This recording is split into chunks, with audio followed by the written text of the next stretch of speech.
the Infectious Groove Podcast, part of the Odd Pods Media Network.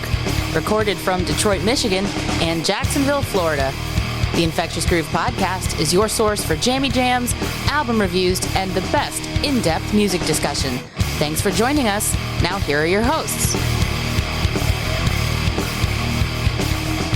Welcome, everybody, one and all, to the Infectious Groove Podcast. It is Russ, it's Kyle, it's Michelle, and we are going to get into a fun new episode because it is back around to an album review, and I say it's fun because it's my pick this week, which makes it fun for me. And we, of course, had a big, huge topic last week, and it was a debut of a new thing, but I'm still going to ask anyways. Michelle, what did we talk about last week? We talked about... I truly hope that the listeners understand that this is not a bit. Like, you aren't being like, oh, I'm being cutesy and I don't remember. Like, you really don't remember. No, I know it was a cover battle, but I could not for the life of me tell you the songs. It sure was. One of them was... You think that we talked about two different songs in the cover battle? Rolling Stones and GNR, but I don't remember the song. Absolutely. It was Rolling Stones and Guns N' Roses in a battle against the original and the cover of Sympathy for the Devil. It was right on the tip of my toe. Right there. And so, as you might imagine, we do in fact have a bunch of feedback from last week's episode, so let's get into it. Feedback, Joe. Don't worry about that. Right. Where would rock and roll be without feedback? We do have a bunch of written feedback as usual, but I'm not even going to bury the headline this week. We got to get to a controversy from last week, and we have a voicemail from Seth addressing some very real things that happened on last week's episode. Hello, it's Seth again. I have many feelings about last week's episode, but first I did want to say that I did listen to the trilogy and the EP that you suggested, Kyle. I enjoyed the EP a little bit more. The trilogy was kind of lost me in some parts, but the songs that I really enjoyed the most from those two were Call Out My Name and The Morning. So thank you for adding two new The Weeknd songs to my playlist of sorts. Also, moving on, I would like to thank Michelle for her advice on my patio. Just to, putting a Band-Aid on the situation. I guess I have a new question now. Michelle, how many boxes of Band-Aids do you think that I'll need to cover my entire patio to cover up the discoloration in the problem areas? It seems like a big project, so I will keep you all updated on the Band-Aids and let you know as soon as they have covered the entire problem area. I'm just doing that because I don't have the outside rug, so. But I personally did enjoy Michelle's Unjam, the new single by My Chemical Romance. Michelle does listen to Blowjob Country, so I just feel like that's the baseline for her opinion on music, that we really can't trust her word on My Chemical Romance since she is a traitor now. I guess we'll have to retract her opinion on brand new since she doesn't Those fighting words. I would be interested in hearing Russ and Kyle if you listen to the new My Chemical Romance single, and maybe you guys have a short discussion about it, and we can see if it's a universal opinion. The most votes win. Of course, Michelle rules. As far as the main topic, I've seen the Rolling Stones twice in 2013 and 2018, and they were both great both times. So I think they still have it, and I like the Guns N' Roses. I liked it when they stuck more towards the traditional, play of the song, but I wish they had kind of, stuck a little bit more, but then faded into, the end jam. I thought that would be a more successful and more interesting cover to listen to, so I would say the winner for me is the original for Rolling Stone. All right, hopefully I didn't get cut off, and I got everything in. Sorry for taking up so much time, and I look forward to hearing your responses. Bye-bye. When Seth left that voicemail, he sent us a DM on Twitter, and he's like, I never know if I got cut off or not because I have so much to cover. So, because Google Voice is 3 minutes the length, so Seth's always trying to come in right under the wire. Is he the honorary fourth member? More or less, yeah. We used to have more people would leave us voicemails, and that was fun too. But everybody now just writes us either on Facebook or Instagram or Twitter or snail mail. Yeah, we did. We did receive a strongly worded letter in the mail. Was it a cease and desist? It was returned several times with because it needed more stamps. But if anybody wants to leave us a voicemail as well, they can at 313-364-9899. But Kyle, you're not into My Chem like at all, right? No, I'm not. Okay. Did you listen to the new cut or no? Nope. That is something that will not end up on my playlist. That will not grace these ears. I'm indifferent to them overall, but I do plan to eventually listen to that. I'm so far behind on new music that I want to listen to, which is ridiculous. I have no excuse for that, but I do want to take a listen to it. So we will. My opinion will be coming forward eventually, Seth, and apparently you will never hear from Kyle on this topic. My opinion is I don't My Chemical Romance. Yeah. So He respectfully declines. yes. Nice. D-Tension said to us on Twitter, well, on the topic of the new My Chemical Romance song, Michelle woke up that day and chose violence.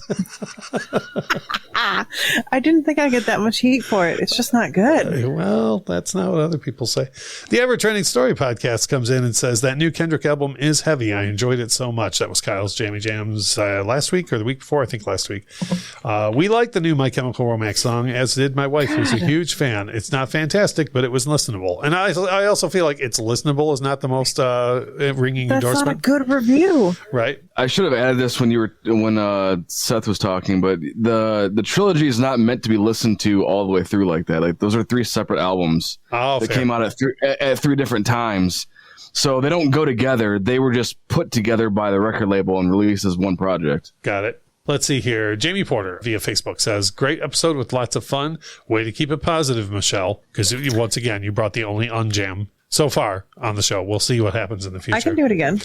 If you could play clips from the songs, that would be awesome, which, yes, we agree, James. We agree that record labels do not understand how to sell product, and we wish we could play clips as well. He says, while I prefer the Stones version, I do think the GNR version, especially at the beginning, is a perfect intro to the end scene of the movie. As soon as you mentioned the version of the song, I flashed back to that scene. For me, the original wouldn't have fit that scene as well. That being said, I would not listen to the GNR version when the Stones version is readily available. Cheers and have a great week. Aaron from I Had to Say It said, I found a cover you guys have to listen to. Completely random thing in my discovery this week. Cemetery Gates by Steven Seagulls. Please check it out, and I need to know your thoughts on that. Kyle, have you heard of that artist? No. Okay. I figured that was my best chance, was maybe you had heard of him. No. Why have I heard of it? That is astounding. I don't know. No, you've heard of Cemetery Gates. You just haven't heard of that person. Wait, what? Cemetery Gates is a song. Yes. Yeah. You've heard of that. You just haven't heard is of it Ty Segall? Nope. He wrote Steve and Seagulls. No, I know, but is Ty Segall a thing? Ty Segall is a thing. Moving along. Oh my God. Kyle, listen to that cover of Cemetery Gates. Sounds familiar. I will. And That's why it sounds familiar.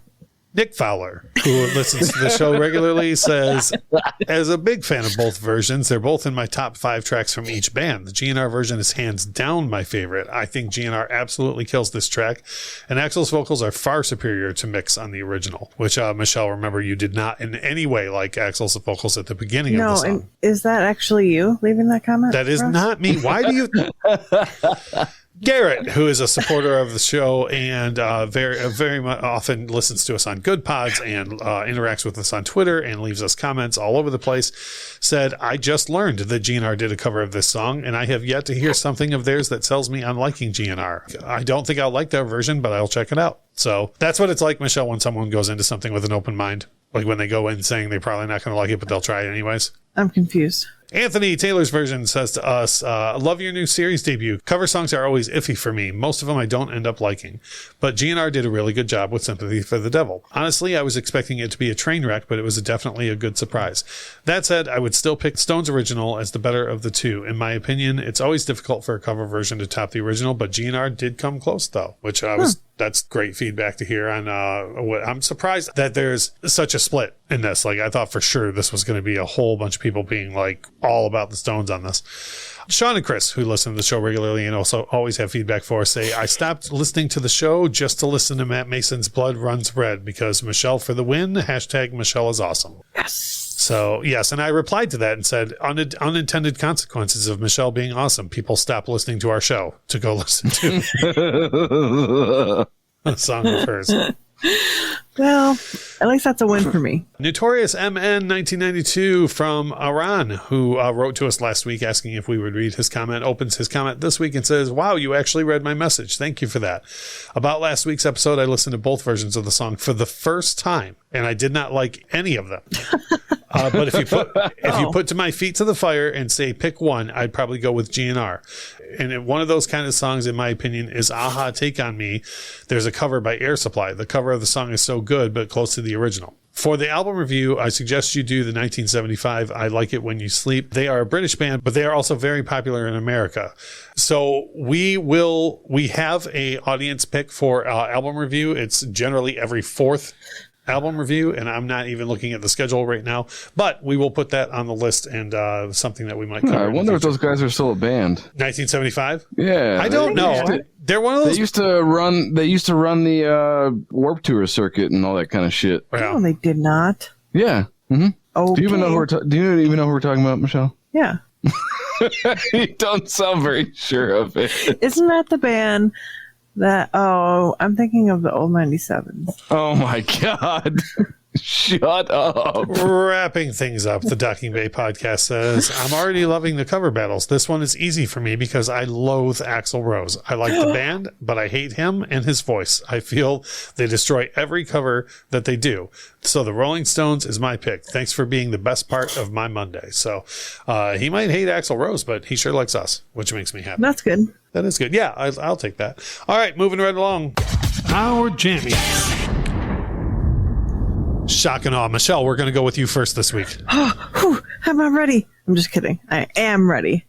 So I have, what? Please tell us you're ready and then follow up with several ums and ahs. I was told today that I and ah a lot. Not on the show you don't, because I edit them all out.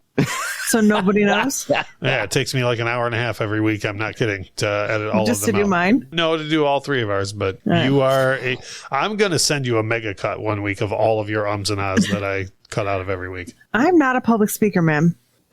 Would you like to speak on the topic of your jammy jams that you were so ready for? Jesus Christ. I have two, both by Vance Joy. Now, these are both jams and not unjams. They're both jams, and I don't know why, but Vance Joy seems to be popping up everywhere in my life.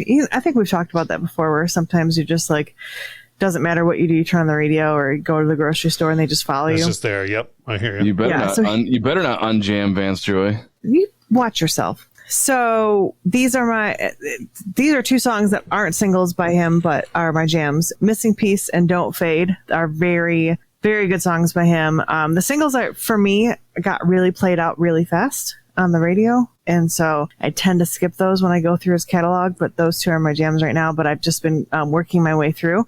Oh, I have a third. Oh my. I know that Florence, I forgot to mention this.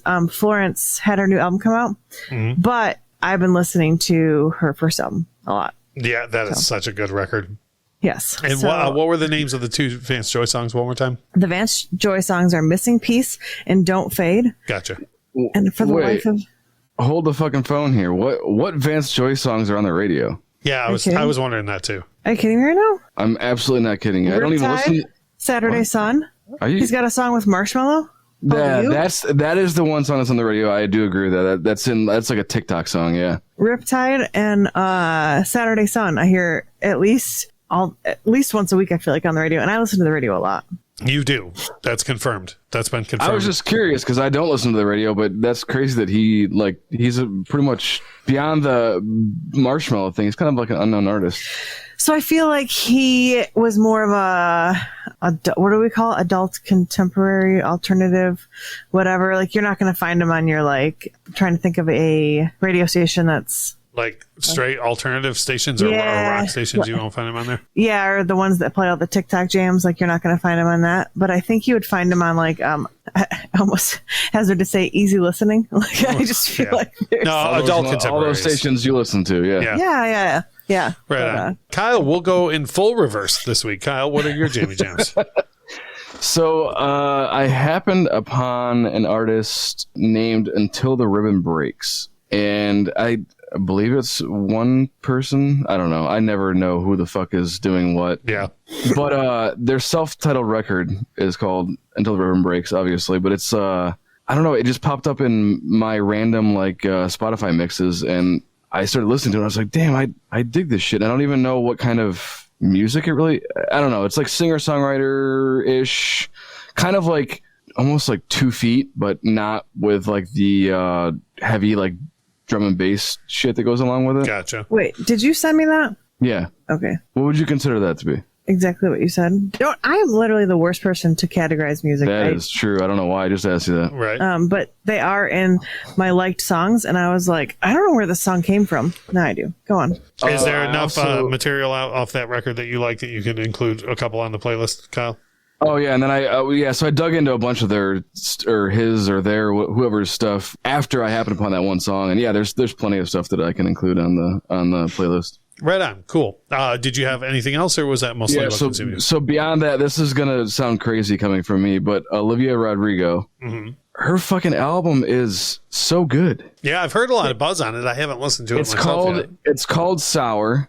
And before I watched the little documentary thing that she put out, I honestly thought that she was like an industry plant, like, I don't know, had a famous dad in the industry or some shit. But I mean, she's from the Disney Channel, which got her little, pathway into where she's at now. But right. she writes and does all this stuff like kind of Billie Eilish style, like, with her and a producer dude in a room, and they're working on all this shit. Right on. Well, cool. I haven't checked it out yet, but I've heard so much good buzz about that record. Yeah, and there's I'm not her songs are super catchy. The ones that are out, the ones that you find on TikTok or hear on the radio, whatever. But like there's a lot more to the record than what you hear in the main air supply.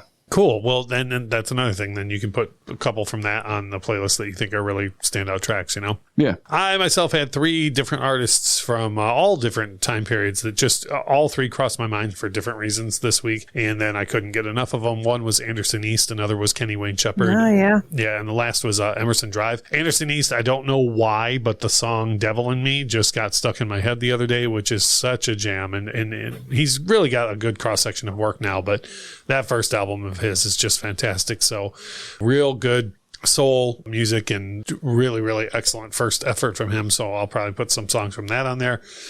Another one that was on my mind a lot this week, and I don't know how the topic came up the other day, but I was with a friend and we were discussing piano solos and how like rare that is on modern music. And on the last Kenny Wayne Shepherd album, they did a cover of You Lost Your Good Thing Now. And it has, in my opinion, the best piano solo I've ever heard in my entire life. It is just so ripping.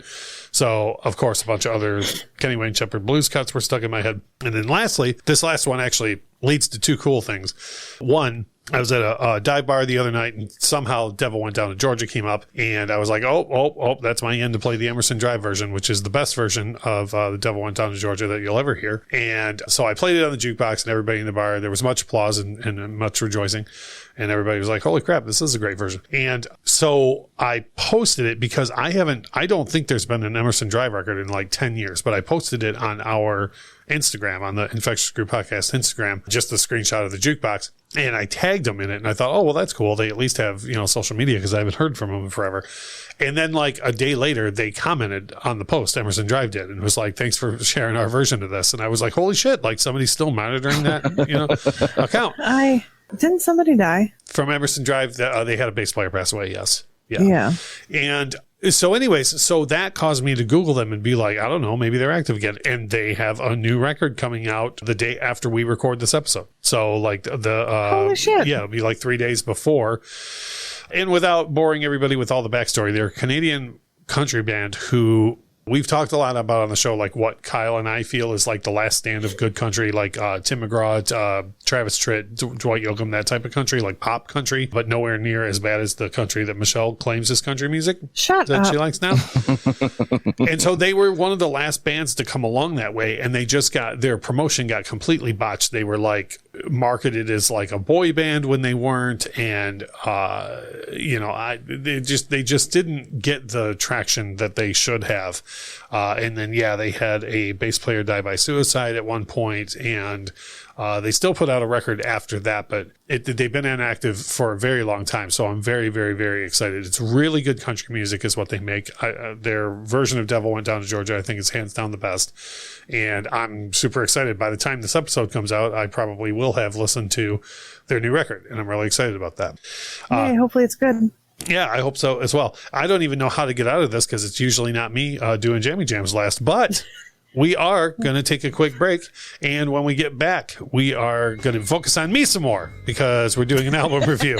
And it is my pick this week. So we are going to come back and review the INXS record from 1987, Kick. And we're going to get into that right when we come back. You're listening to the Infectious Group podcast on the Odd Pods Media Network.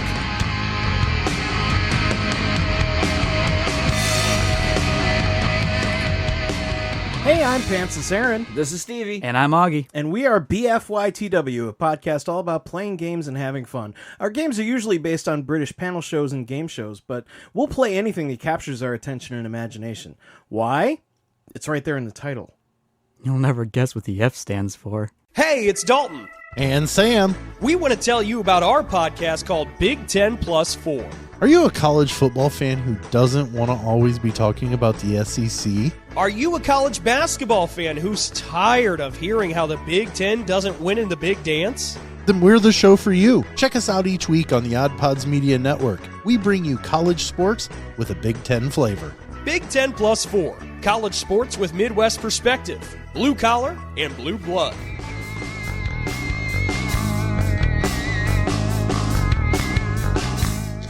We are back. It's Michelle and Kyle, and the focus of this episode, Russ, and my my album pick.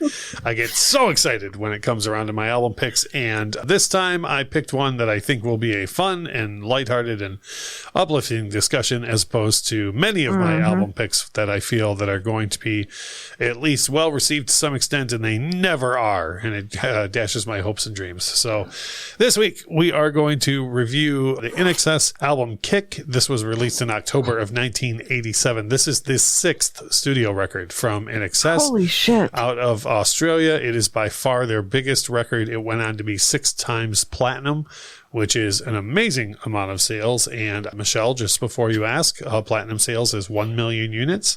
So the record is well over 6 million units sold. It yielded 4 top 10. Yes, is that just in the U.S.? Yeah, in the U.S. alone. Yep. Okay. Yielded 4 top 10 singles: New Sensation, Devil Inside, Never Tear Us Apart, and of course, Need You Tonight. So we always ask the person who picked the album why they picked the album. So I will make my points on that now.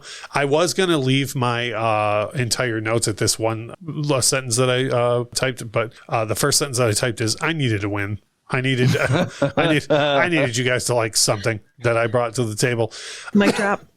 Yeah, but for real, this record was a huge part of my childhood. It came out when I was just before I became a teenager. I saw a completely different type of frontman in Michael Hutchence that I'd never seen before, and I feel like I was pretty well cultured in frontman at that point. I grew up on Elvis. I watched MJ. I watched Prince. I'd seen everything MTV had to offer as far as the rock music of the time, as far as like GNR and Poison and everything. And Michael Hutchence just had this whole different vibe going on that I had never seen anybody else even come near. You know, even Fred, it's as good as Freddie in some ways, and in a completely different way. And I loved all the musical influences on the record too. So it was a huge, huge, huge record for me. This is one of those albums for me that if it wasn't as big of a deal as it is, I would be talking about this album to like everybody I've ever met. How is this not bigger? Like, this is such a huge album. Like, I would make everybody I know listen to it. So that's why I brought. You are making everyone you know listen to it. I am. But I'm saying, even if no one had heard it before, even if this wasn't a slam dunk gimme that I believe it to be going into this episode, I would have put this up in the running anyways, and still felt strongly that both of y'all would love it. If you are new to the program, we do the album reviews every 4 episodes, and we don't go super duper in depth on the album because a lot of times when we pick these albums, they are records that already have an enormous following, and a lot of people know a lot about them. So we try and bring our own unique perspective to the album reviews. And we have a couple of different things that we go through. And the first that we always hit is what do you think the best tracks are on the record? And I'm going to keep it short and sweet for this. I typed this out in all caps in my notes, all of them. All of them are the best tracks on the album for me. There's honestly not even one that stands up above another for me. What were you going to say, Michelle? Well, they're a lot about your stinkers. Well, I do have a special note for stinkers, and I'm not going to say who it's directed at, but it's probably not Kyle. So you already know which song I don't like. Probably, and I will show you on camera what I typed if you need to see it. Okay. So for me, my best tracks are all of them. There is not a bad track on this record. I think it is a fantastic album from start to finish. We'll slide it over to you, Kyle. What are your favorite tracks on the record? I will say this is a winner chicken fucking dinner. You're damn right. God damn it. This is probably one of my favorite records of all time. Yeah. I mean, it's perfect. And it's perfect. I totally agree with you that there's not a bad song on this record. They're all awesome. Do you have some that stand out, though? Yeah, so Never Tear Us Apart is one of my favorite songs by anybody like on Earth. Ever. Yes, ever. So there's that, Devil Inside and Need You Tonight that are... Good like golly, Miss Molly. Devil Yes. Inside is... That song shifts gears like 4 times throughout the song, and I've heard that song. This is a conservative estimate, but I've heard that song probably 10,000 times in my life, and every single time when it changes gears in that song, I get as excited as if it was the first time I heard it. I've seen it. You have, actually. You and I went and saw a INXS tribute band on Halloween. The fuck we did. Yes, we did. We did in Pontiac, Michigan on Halloween. Years ago, there was a whole and I was very excited because they covered Not Enough Time, which is an incredibly underrated INXS song from an album called Welcome to Wherever You Are. But they opened with Devil Inside, and I was just like, yes, brilliant. So I know I was there. You were there. You complained a lot that night because it was very packed. You were upset that people weren't enjoying themselves on Halloween. I was really upset that if there was a fire, I would have died. You mentioned that several times that night. Bringing things up and back to being positive, Michelle, what are some of your favorite tracks on the record? Well,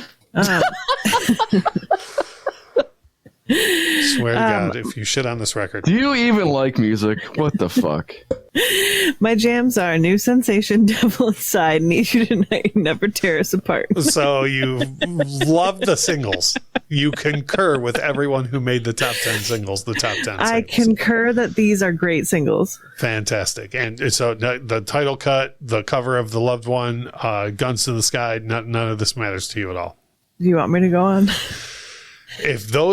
All right. So we've gone through our best tracks on the record. I swear to God, if you give this album a 5 or a 6. So we have on the show what we call stinkers, and that's because we try and keep things positive and upbeat on here. We don't want to say it's just a bad song. It's just a stinker. It's something that doesn't work out for us personally. It's something that we don't like. Yes. As Michelle so eloquently put it, PU. For me, and we're going to go in reverse order on this because I feel like I'm going to fight with Michelle. I'll start first, and then we'll go to Michelle, and then Kyle, you break us up. For me, I put stinkers, none. And then in parentheses, I put, I swear to God, if Michelle says Mediate is a stinker, we're going to fight. Sorry, my phone went to sleep. Mediate is not a stinker. Thank God. Okay. Because Mediate, by the way, is the shit. And I feel like that it was included in the video for Need You Tonight. There's a whole second half because the main portion of Need You Tonight, the video is fucking awesome. And then they every time the video plays, it goes to Mediate, and there's this whole thing of them outside, and Michael Hutchins is kind of doing a Bob Dylan type thing with the lyrics on cards and flipping it, and the whole band's there. It's just really, really, really awesome visual to go along with that song. And I personally think every single time Need You Tonight is played, that they should be legally required to play Mediate right after it. And it happens like, I don't know, once every 10 times I hear it on the radio, they'll let it play and keep playing Mediate. So I'm very passionate about that song. I can tell. I'm glad it's not one of my stinkers. Oh, one of your stinkers. You have several stinkers from this record. I don't know how, but go on. I feel like I should stop talking. That's a solid choice, but we'll entertain I'm willing to bet that she's going to say it's everything after Never Tear Us Apart. No. Oh. So, I don't want to say. I don't want to say. I said Guns in the Sky is quite possibly the worst opening track ever. How do you like a song like New Sensation, which is extremely similar on many levels, but you don't like Guns in the Sky? Like, I don't know. I couldn't get into it. You know that it's And like I started the extremely record similar. Yes, but I started the record several times. I didn't like it. And not only that, but you think this is one of the worst opening tracks ever. That's what my notes say. Did you write your notes? Wait, did someone else make you write that? Now would be a good time to say yes. Someone else made me write that. Yeah, totally. Carlos at work did it. What else do you got? Calling All Nations and Tiny Daggers. So not everything after Never Tear Us Apart, but you sure don't like songs after Never Tear Us Apart. 2 of them. Right. The first one and the last 2. Kyle, do you have any stinkers off of this record? There is not a goddamn stinker on this record. Yeah, that's the correct answer. There's not a stinker on this record. Not only that, but in no way is Guns in the Sky the worst opening opening song of all time. Well, agree to disagree. Tomato, right? As we move into open discussion on this record, the first note that I have is this is another case study in how to lay out a track listing. From the very first track all the way through, this is how you lay out an album. And even so, like Kyle, you're like Never Tear Us Apart's one of your favorite songs by anybody ever, right? Isn't it awesome how deep it is on this record? Like you're like waiting for it to happen. You know what I mean? And then finally when it kicks in, you're like, oh shit, yes, here we go. Yeah, everything is like perfectly placed. Yeah, it's a fantastic track listing. Like everything sounds exactly like every song sounds like it should follow the one that precedes it. I would say if I had to pick a bone with anything on this record, I don't know why the fuck they're on a skateboard on the cover art. That's a Psycho Stick. That's not just a skateboard. That was a very popular. Oh yeah, you're right. I'm looking at it's tiny on the screen. Yeah, you're right. It is. Yeah. But what does that have to do with what the hell are they doing? Where are they? Are they kicking it? Probably the imagery on the cover is reminiscent, aligns with what's in the video for Need You Tonight, like kind of like the scrolling by feel. That's at least what I get the feel when I look at the cover. I don't know. It very well may be that someone in the band was big. I mean, because skateboarding was huge at that time. Like I thought they might have been referencing like kickflip, and he was like, Maybe. I don't know. I just remember at the time, like skateboarding was just enormous, like in the late 80s, Bones Brigade. And like I said, like I remember the name of that skateboard, 35 years later. You know what I mean? Like that'll give you an idea. And like as you know, I'm like big into album art, and I was like looking at it, I'm like, what the fuck does this have to do with this record? I'm confused. Right. Yeah. I don't know exactly why that's that way, but for me, the imagery on the cover is very reminiscent of the video for Need You Tonight. And so I was guessing that would make more sense. Yeah. Another thing, I think the production on this record is wild. It's so good. I think this record sounds like it could have been recorded yesterday. Like, yeah, that's totally true. There's absolutely nothing dated on this record at all. Like even sonically, if you put on a good pair of headphones, you sound like you're in the studio with the band. And I don't think either of you, even Michelle, even on a terrible song like Guns in the Sky, the production is fantastic, right? I bet you if you put this on a pair of headphones and gave it to some like 12-year-old right now, they would ask who it is and when the record comes out. Right. Yeah. And then they'd be like, wait, these people are using talent. Oh, you know, it would be unlike anything, unlike anything they'd ever heard. But yeah, I think the production is outrageous. Like even something like the sax break in Never Tear Us Apart, that could run the risk of being wildly dated, but it's recorded so well that it just sounds great. Yeah, I also found out that this record works well with me trying to maintain my little zoo that I have here. Yeah, like it keeps you motivated. I had a blast in my headphones, and I'm cleaning out the lizard cages and doing stuff with the tortoises and just jamming around the basement doing my stuff I needed to do. And before the record was over before I even realized it. Yeah, and it's not that long of a record either. Like it really isn't. I think if I'm not looking at the runtime right now, but I want to say it's like 38 or 40 minutes or something like that. Like it's real neat and straight to the point, Yeah.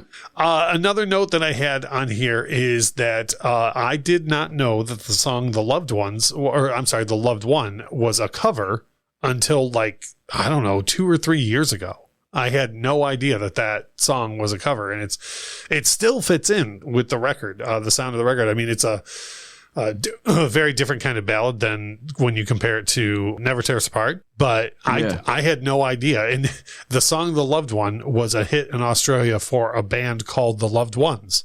And I didn't know that till like 2 or 3 years ago. What kind of music is INXS considered? Well, I mean, when I was a kid, when they came out, they were just considered pop rock. Well, actually, we've talked about this on the show before, that when right before Kick broke, anything that wasn't mainstream but was still popular to a certain extent was always referred to as college rock. So like in the back of Rolling Stone, they would have a separate chart for what would now be called alternative, right?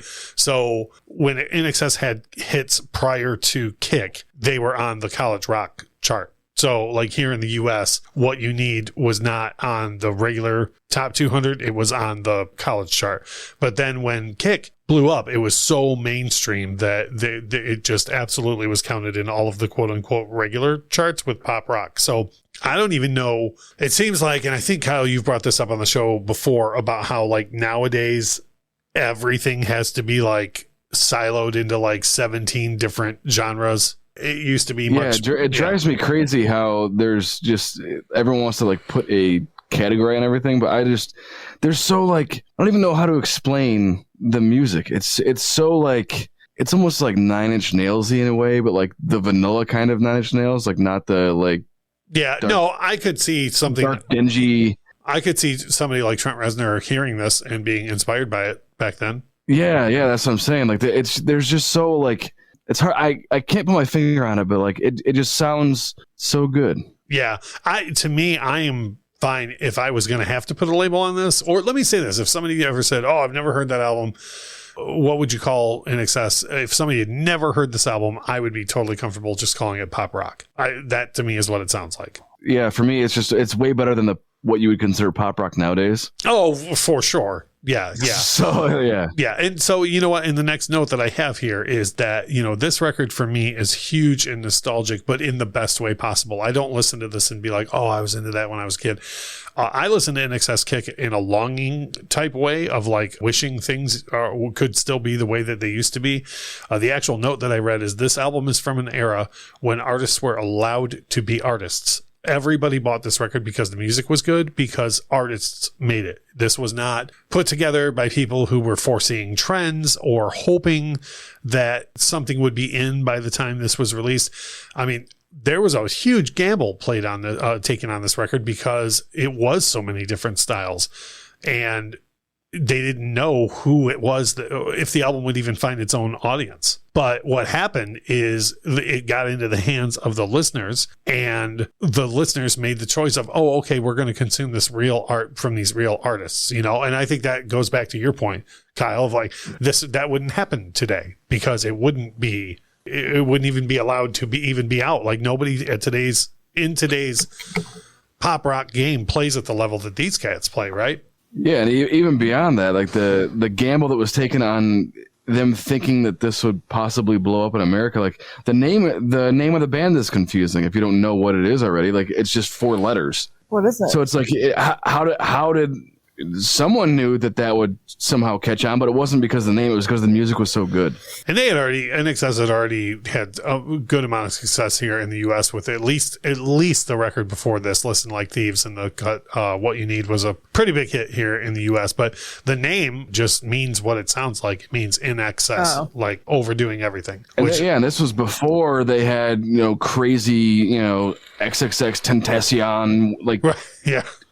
Crazy names for artists that like make no sense unless someone tells you what the hell they mean. Right. Yeah. I was honestly scared. Michelle sent us a message just now and said, oh, the baby woke up. I had to go. And I really thought that if she didn't make it back, people were going to be like, holy shit, they really cut her off for what she said about Buck in the Sky. Not this time. Yeah. Not this time, Buckaroos. So we always move through and ask the question, would you buy this album? Of course I would buy this album. I've owned this album on cassette, on CD, several different vinyl formats, and I even had it on the Dolby Atmos mix, which was done by Giles Martin. who, knows his way around turning the knobs. He's George Martin's son and has done a lot of work for the Beatles over the years and turned in an incredible Dolby Atmos mix. So I've literally owned this album on every format that you can. Michelle, would you buy this album? Yes. Even with that terrible opening song, you would buy INXS Kick. I didn't get to make my comments in open discussion, but the singles on this album are so strong that it's worth to check it out. And I was well aware coming into this that I was probably on island about the rest of it. And so I think that I guess I'm jumping the gun. Not only would I buy it, I would recommend it to other people. Well, spoilers. But Kyle, would you in fact buy this record? Oh yeah, several times over. All day, every day, and twice on Sunday is what I'm getting from you. Yep. We know Michelle would recommend the record. I, of course, would recommend this album to anybody with working ears. That would be the only qualifier. And working ears. And you know what, Kyle? What's funny is I'm sorry, Michelle. What did you say? What if they don't have working ears? I don't know. There's probably a way to work around that. I don't want to get into laughing at people I was just making an offhand comment. Michelle, thanks for making it awkward. That's what I do. Kyle, you mentioned earlier during open discussion about how pop rock these days really isn't anywhere near the level of this record. And not only would I recommend this to anybody, I would recommend this to someone who would say that to me. Who, you're saying that from the standpoint of a person who knows this record and knows what pop rock is capable of, right? If a younger person came to me today and said oh, I don't listen to pop rock at all because it's all garbage, I would run and buy them a copy of this and be like, no, it doesn't have to be all garbage. That's how I would recommend it. And I assume, I don't think, Kyle, did we stop off on you with recommending? I assume you would recommend this as well. Oh yeah, I would recommend this to anyone, and I would recommend it to anyone. If you whether you like this type of music or you only listen to Metallica or I don't know, whatever the fuck. This is a great record no matter what you listen to. Yeah, there's something for everybody. For everyone. Yes. Jinx. Buy me a Coke. So let's go through our ratings. Holy cow. I know this already because Michelle texted it to me just in case, but Jesus. All right. So my rating on this record, this is a 10 out of 10. There is absolutely nothing wrong with this record. It opens with a great track and then it immediately shifts into high gear. After Guns of the Sky, it goes right to New Sensation and doesn't let up from there out. Fantastic cover right in the middle of the album with The Loved One. Never Tear Us Apart is one in a sea of amazing ballads that was the 80s. Never Tear Us Apart stands out head and shoulders above much of the other ballads in the area. I think following Need You Tonight with something as aggressive and different as Mediate is just a magic combination. The horns in the title song kick, I can't get over it. It's a 10 out of 10. Kyle, you're going to back clean up because we're going to again go to Michelle for this ridiculous rating and listen to her justification of it. Michelle, what did you rate this record? A 6 out of 10. Good golly, Miss Smiley. Go on. It's better than Pet Sounds. Yeah. I'm just kidding. That should not be my bar. But it's 6 out of 10 because there's a lot of tracks there's 4 tracks that I really love. And I think it's worth buying the whole record. However, there's some stinkers, so that detracts from the whole thing. It's a 6 out of 10 because there's 4 tracks that you really love. And then there's some stinkers. What? Kyle, bring us home. What is your rating on this record and why? I gave it a 9. I could be wrong, but I think this is the second time I eked a 9 out of you. Ooh. Yeah, I think it is. Right. And only a 9 because I don't know what the hell a 10 is, man. I haven't. Let me ask you this: my ears have found a 10. Is this as close to a 10 as you've heard so far? I would say almost. It's as close to a perfect album as I can think of right now. Right on, off the top of my head. Right on, and there's nothing flat out stinker wise on it for you. It's just the whole thing flows. It's great for everything that it set out to be. It's pretty far away from stinky. Yeah, you're damn right it is. Thank you for saying that, Kyle. Thank you for speaking truth on the show. So I knew you were gonna give me shit, and I knew you were gonna think that it's because you picked the album. It's absolutely because I picked the album. No. That is absolutely why you have rated this record so low. Well, INXS did that. Thank you for that in-depth analysis. Next week on the program, we're going to open up by me asking Michelle what we talked about, and she will not remember what we talked about this week, but she will hopefully come prepared next week because as we reach the end of May and get into June, it is going to be summertime in most parts of the world, and so we are going to go through summer jams and talk about some of our favorite songs of summer, maybe through the past couple of decades, songs that have meant a lot to us, or what we even think is going to be the song of the summer this year. Which I'm going to put on you guys because I don't know new music. Michelle might remember what we talk about if you hold it until after feedback because she's going to catch so much shit for her rating. This is true. True. She'll be reminded. Yeah, that is absolutely true. So come at me. All right, that was our album review of INXS Kick. Like I say, next week we are going to discuss songs of the summer from the past and the very immediate future. Like we always say about this time, without music, life would be a mistake. Bye. Bye. Bye. The Infectious Groove podcast is hosted by Russ Robinson, Kyle Wimple, and Michelle Koselecki. Produced and edited by Russ Robinson. Intro and outro music composed by Chris Kimmel. Recorded with a Rode Podcaster Pro and Rode Pod mics.